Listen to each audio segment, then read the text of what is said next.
इकरा चौधरी। धन्यवाद अध्यक्ष महोदया। आज हमारे राष्ट्रगीत के 150 वर्ष पूरे होने पर हो रही महत्वपूर्ण चर्चा में गर्व के साथ एक भारतीय होने के नाते मैं अपने विचार रखना चाहती हूँ।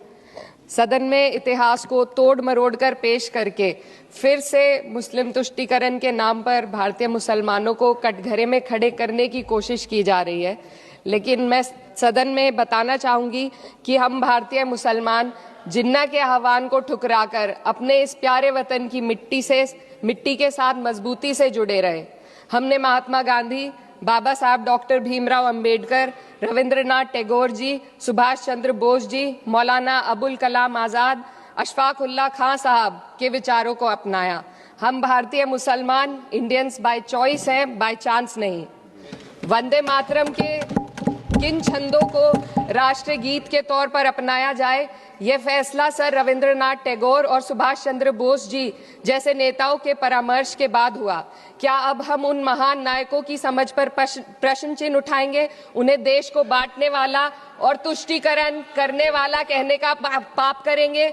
उन महान हस्तियों ने वंदे मातरम के उन छंदों को अपनाया जिन्होंने देश के हर वर्ग, हर धर्म के मानने वालों को एक सूत्र में पिरोने का काम किया। और मैं एक घटना आप लोगों के सामने रखना चाहती हूँ।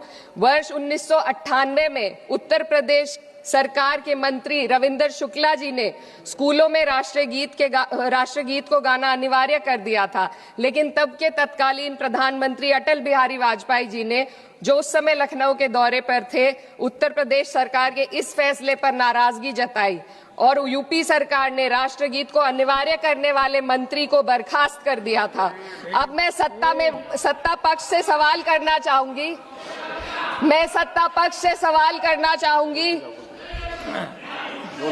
बोलने दीजिए।